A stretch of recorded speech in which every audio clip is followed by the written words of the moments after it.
I don't know if I'm alive when this is uploaded. Today is 12th of July 2025, and I'm going to schedule this video to be uploaded on December 29th, 2025. Why that specific date? Well, I cannot discuss publicly things that I want to discuss right now. The reason why I'm questioning if I will be alive tomorrow or day after tomorrow or day after that, and the reason why I've been thinking if I will survive the previous days, previous couple of weeks, or precisely around a month, more precisely around a month, I cannot discuss those things publicly right now, at this moment in time. And some of those things are better never to be discussed publicly, at least not on my platform. But yeah, when you are thinking that your time is up, you just want to share some things. And the message that I want to share today is pretty simple, and that is, I'm just hoping that at least one person sees this on December 29th or some later day, and they take the message not to wait to live. Yeah. December 29th is going to be sixth anniversary, 6 years of me writing online and sharing my writing. So hopefully I'm there to celebrate that anniversary, but regardless, it will be 6 years since I started writing. I started writing in December 29th. I believe it was December 29th, 2019. And it's also anniversary of the passing of my father. He passed away in 2008, December 29th. So I'm not sure about the math. Math was never my strongest side. That is 17 years since his passing, right? 17th anniversary. So yeah, I didn't intend to start writing on his anniversary. That was a coincidence, but maybe there is some symbolism there. But yeah, I mean, none of us know if we will be alive tomorrow, but for the past, as I said, couple of weeks or a month, I've been in a situation where every single day I'm in a fight or flight state, genuinely thinking that my life is going to end. And that's not something unfamiliar to me. I've experienced that before, but now I think it's been, for some reason, more intense. And yeah, I mean, I don't know who is going to want to watch this and who is going to want to listen to this, but because I do have an audience, I'm guessing when this gets uploaded, some people will want to see it and will want to listen to the story. I've written a couple of times before about living with a bulletproof vest from 2020 up until 2022, when I left my home country of Montenegro. I've written a bit about, having a price on my head and knowing for a fact, having an official information from the police that a group of people is planning to take my life. That came as a result of my brother being involved in one of the most violent crime wars in Europe, taking place or originating from Montenegro, and my brother getting involved in that conflict. And yeah, with our tradition, Montenegrin tradition of blood feud, it's not just a man that gets into a conflict. His male relatives, closest male relatives, in this case, he had only me, being, an appropriate target when conflicts are violent and bloody. So I'm not sure how detailed I want to be in terms of the backstory in this video. I've written about it a bit, and because of my family's privacy and because of my audience growing in the past couple of years, so then even people from my home country watching my videos or reading my writing, all people back home know about it. I come from a country of 600,000 people, and my city has 300,000 people, so it was all over the news, all things about that conflict, and a lot of people are familiar with my family situation. And then when I left and when I started growing an audience, people from back home started recognizing, and people from back home knew a lot of people in my hometown, people that are close with age to me and my brother, when we are 2 years apart. A lot of people knew that I, basically fled the country after 2 years of staying here and trying not to get killed. After 2 years of that life where I was basically, I spent 2 years in this room, in this room, reading and writing and training, and actually on the rooftop as well.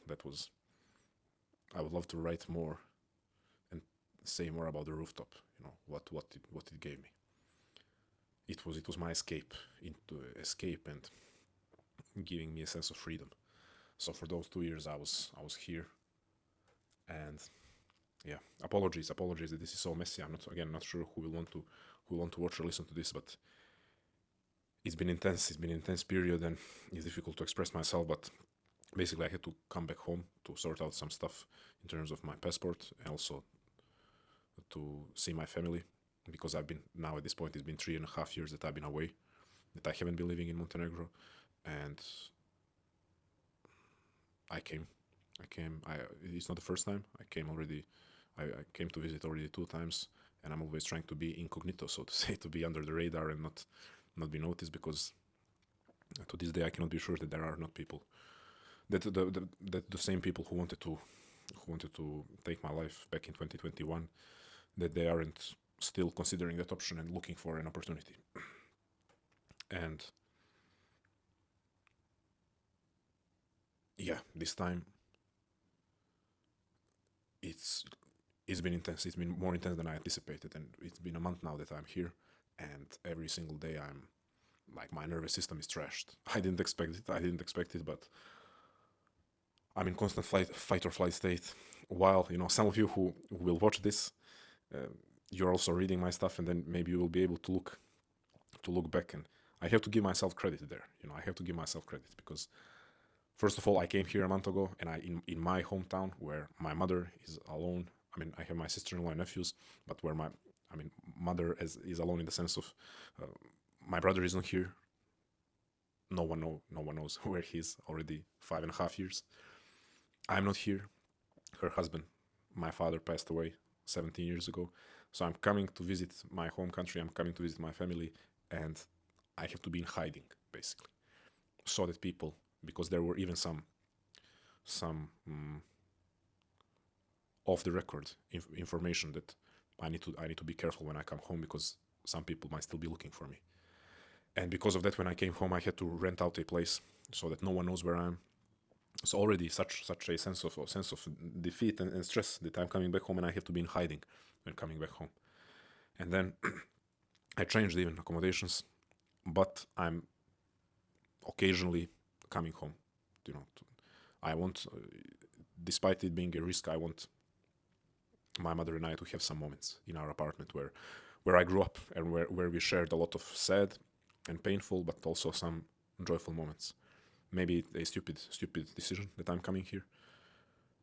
It would definitely be rationally a way smarter choice to just stay in that rented apartment and not go anywhere. And I'm not going anywhere in terms of showing up publicly, but because of how things are here and how small this place is, I'm actually walking, which I never did when I was living here those 2 years. If I went outside, it would be getting into the cab, or someone picking me up, and then going where I'm supposed to go, never walking on the street. But also, you cannot always ask someone to pick you up, because there is a real danger if someone notices that the same car is picking me up over and over again. Then that's a good opportunity for them to blow up the car with me inside. But even worse, with that innocent person inside. Myself also being innocent, I would, if I can say so, but the other person being in no way part of the whole conflict. And yeah, now this time, I have to be honest. I've been making the mistake of coming here, because I just want to spend time with my mother, when I can, and because of where the rented apartment is, and the way that my city is, and the real struggle. I mean, this sounds kind of funny in this serious situation to talk about, but it's a real struggle to get a cab. Something changed in my hometown.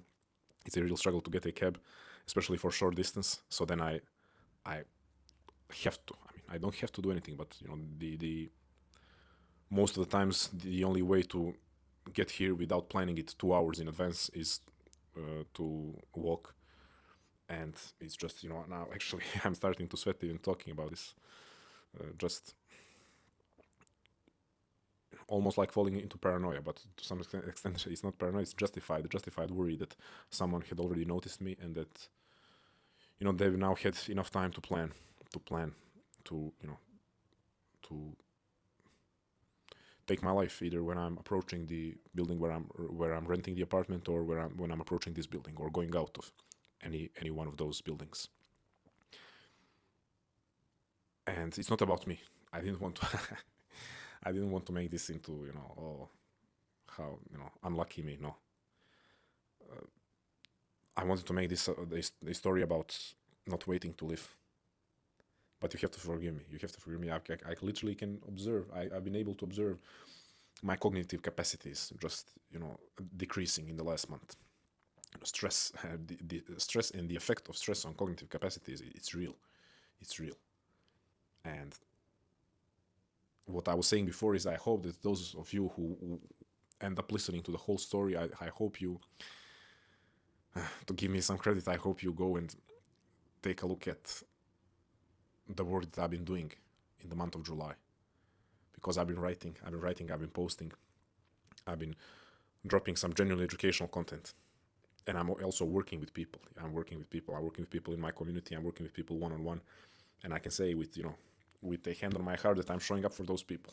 And when I'm writing, I'm really writing with an intention to educate people. So even though it's been a struggle, and I know that I'm not at my full capacity, I'm just doing the work.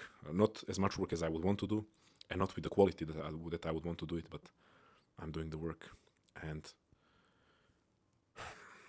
it's, I don't know, I'm just hoping for a couple of, I'm just hoping that nothing happens, because, yeah, I don't want to get into the whole conversation, if someone's scared to die or not. I've been contemplating that for 5.5 years. Actually, when I started the page, one of the ways I started the page is with a series called Memento Mori Meditations, contemplating human mortality, contemplating my own mortality, and using it as a vitalizing force.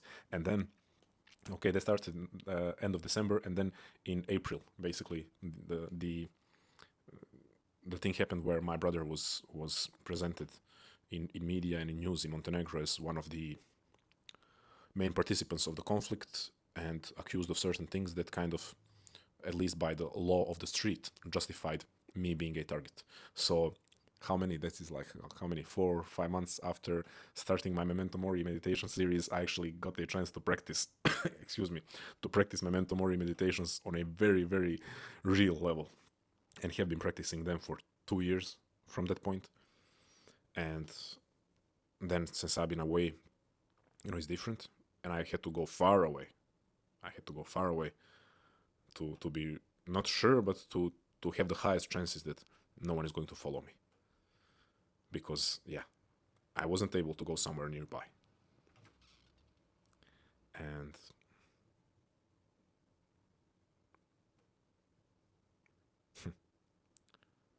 I'm just going to post this raw. I'm kind of sorry that I'm not able to deliver this in a more structured manner, but it's been a hard period, and I've been getting, I've been on a verge of panic attack. I've had panic attacks before, but now I'm on the verge of panic attack because I'm, kind of waiting for something to happen, waiting for someone to take me out.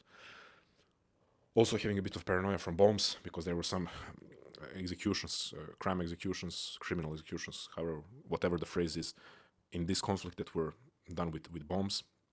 With bombs being attached to people's cars, with bombs being attached to people's to how would you call it, to entrances to certain buildings, and then people getting blown up that way. And I'm just thinking, like, oof, man, I would much rather be shot.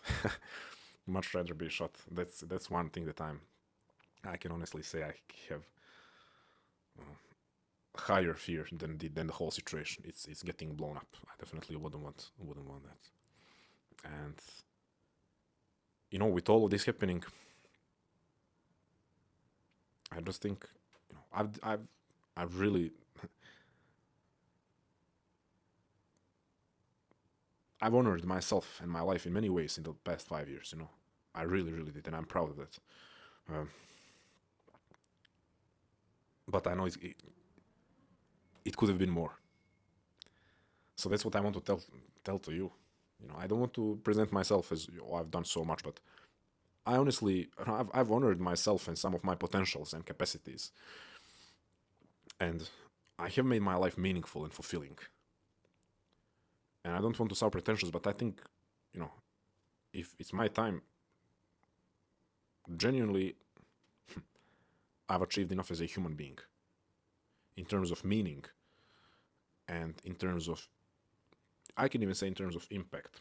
But I can still look at the aspects of my life where I waited too long to live, and I postponed certain things. So I'm guessing it's the same with you. I don't want to make comparisons. I'm just saying that it's just reality that I'm not the average person that you see on the street that's completely neglecting their potential. I'm not that person. I can say that. I can say that honestly. And people, some people who are watching this, who are going, who kept watching and are now listening to this, and if they've been following me, reading my stuff, and watching my videos, they know that I've been honoring at least part of my potential and my capacities. And I've done well or did well for myself in life, in the sense of managing to escape Montenegro, rebuilding my life from zero. Crazy guy. I left Montenegro, leaving one of the highest paying jobs in the country, without having an online business, lying to my family that I started making money from the Instagram page, Recovering Overthinker. I was lying. And for the next 6 or 7 months, trying to figure things out with spending my savings, and literally the last month where I didn't have even money anymore for a ticket, to buy a ticket to go back home. That month I started making just enough to survive. And excuse me. And I took chances, I took those risks, I made my life an adventure, and not in the sense of traveling. It's not about traveling. Adventure is here. Adventure is here and here, and adventure is relationships with people. Not adventure like one night stands. Adventure is in the sense of letting another person into your life, developing a friendship, developing a true romantic relationship. Those are adventures. And I've made my life an adventure. I made my life a story. I've took those chances, took those risks, and still, when I'm faced with a real fear of death, and of a violent death, it's not that I regret. I think if I for example got shot and I had kind of time to process my life ending, I think I would be at peace. But in this state where I'm still fully alive, I'm thinking, there were certain points in life and aspects of life where I waited too long and I postponed my life. So I guess I'm making this to say that I'm just hoping you don't postpone your life. I'm not hoping. No. This is not about hoping. I'm asking you. Don't postpone your life. Don't do it, please. There's so much life to be lived. And again, it's not about where you're going to. Traveling is great. I've also had the chance to experience that. Traveling is great. Having fun is great. All of that stuff. By all means, do it. But when I say there is so much life to be lived, it's about the things inside of you. Things inside of you that are waiting to be expressed. Not everyone can be a great painter or a great writer or a great musician, but all of us have something inside of us that is waiting to be expressed. Maybe that's your capacity for friendship. Maybe that's your capacity for teaching others. Maybe that's your capacity to just understand that your life is a story, and a rich story. But it's a rich story only if you engage in it. And I think it's fair to say that a lot of people are just postponing their life, just waiting.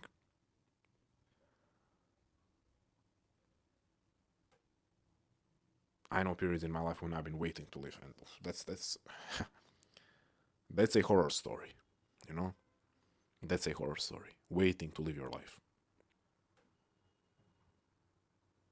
Days going by, and you're just waking up, and maybe you have maybe you have a good job. Always people think of those who are unemployed and kind of wasting their life by society standards, and there is something to be said about it, of course. But there are people who have great jobs and they're paying off their mortgage, and great for them. Massive respect, for taking care of some really things that we need in our society and with the way it works. But who are they? Do those people know who they are? I know so many people who are just waking up and they wake up and go to work and they are paying off their mortgage and paying off their bills. And I'm not saying they need to quit their job. It's also not about escaping the matrix or whatever. That's not a solution for everyone. Quit your job and go to the other side of the world. I can say I've done it. As you can understand, under very specific circumstances.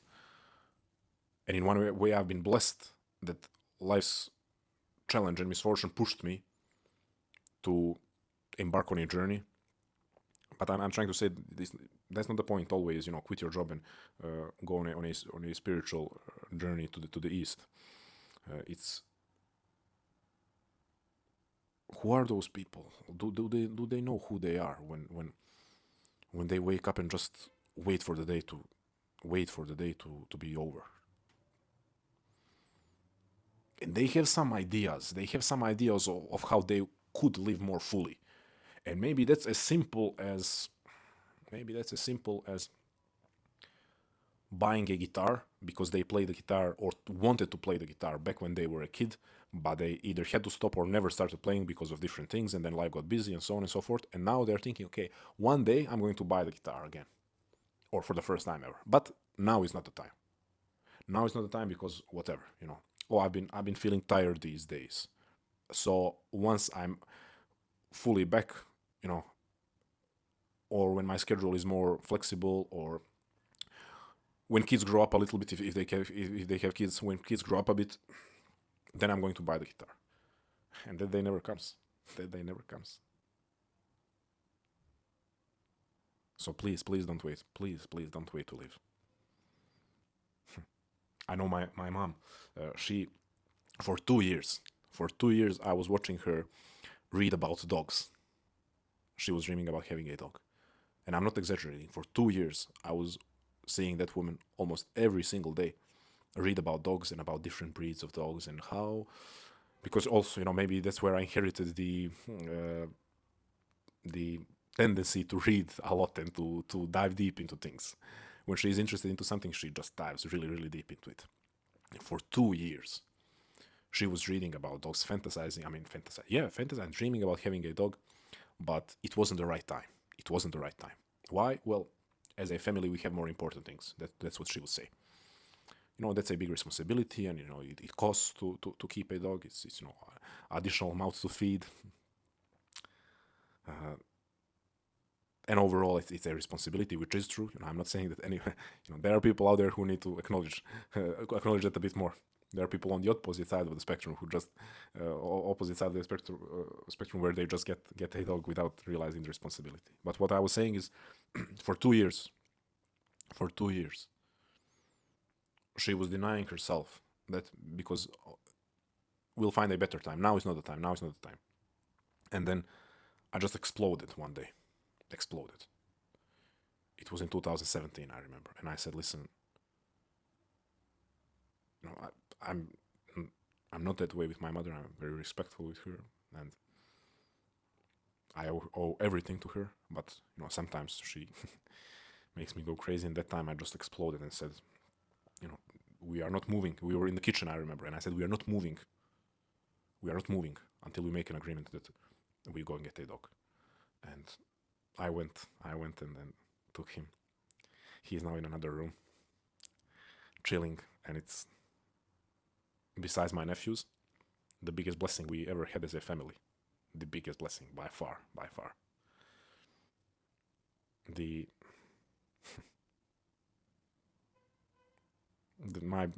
my brother, the best creature that I've ever had a chance to meet. Theo, that's his name. And yeah, my mother was waiting. And a lot of you are waiting for a lot of things. Sometimes you really don't have the excuse. Sometimes it's really simple. So these days, as I'm in a fight or flight state, and just I don't know even how to describe it. When I'm waiting for someone to jump from some dark corner, or for someone maybe to shoot me from a long distance, whatever, I'm just thinking, oh, life really needs to be lived. Life really must be lived. And I guess, especially as I'm saying this, I guess I can be at peace. I can be at peace. I've done a fair bit of justice to my existence and my life and my potential. But I know it could have been more. If this is it, that's okay. Because I'm beyond blessed with arriving at the point of reaching, it's even stupid saying, but millions of people with my writing. I mean, stupid to say because on one hand, it's the biggest privilege that I could ever imagine. On one hand, and on the other hand, I don't like to mention those numbers because it sounds pretentious. But it's not about those. It's not about those numbers. It's about certain one-on-one interactions that I've had and certain messages that I've received from people. I think if something happens to me tomorrow, it's okay. It's just the message of not waiting to live just keeps reappearing.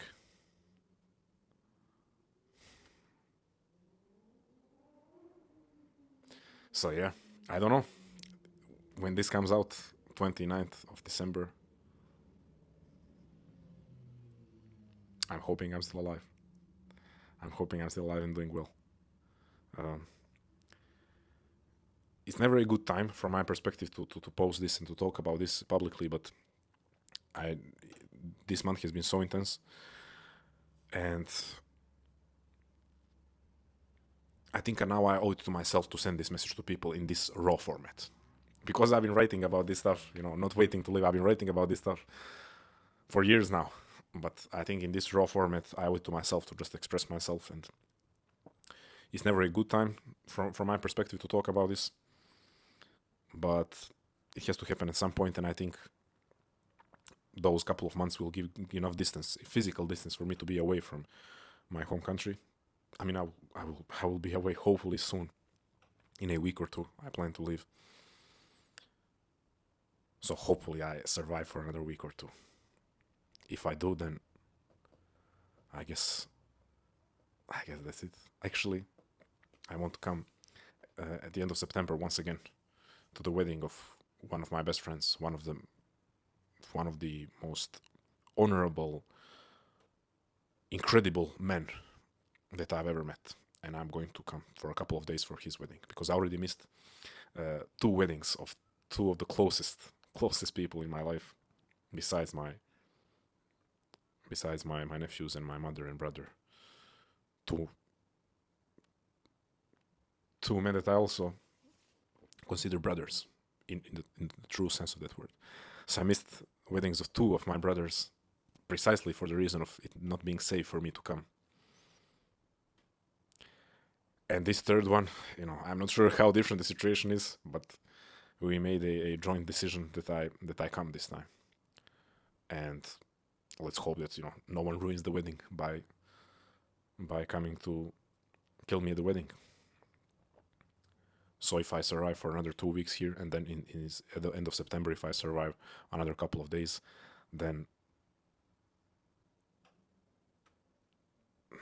anything that prevents me from being alive on December 29th, when this is uploaded, anything that prevents me from being alive then is something that could happen literally to anyone, something more normal, I guess, because of that, more normal. So yeah, none of us know if we'll be alive tomorrow, but when it comes to this specific situation of being, having my life taken by someone, violently taken, I mean, they can never take my life.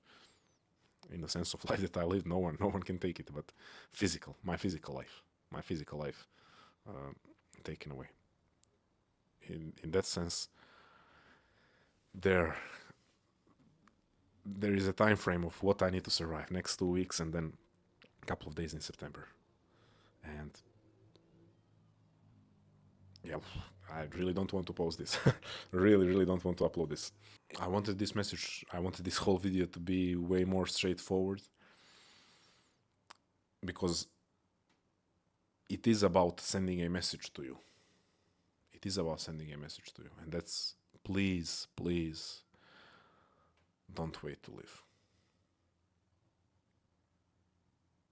Give me that promise.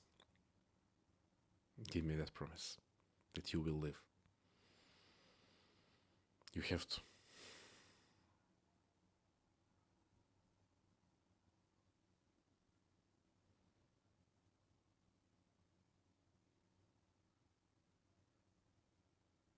Live. Live, friends. Stay strong. Love life. Never feel sorry for yourself. And live that life that's inside of you. Don't postpone it.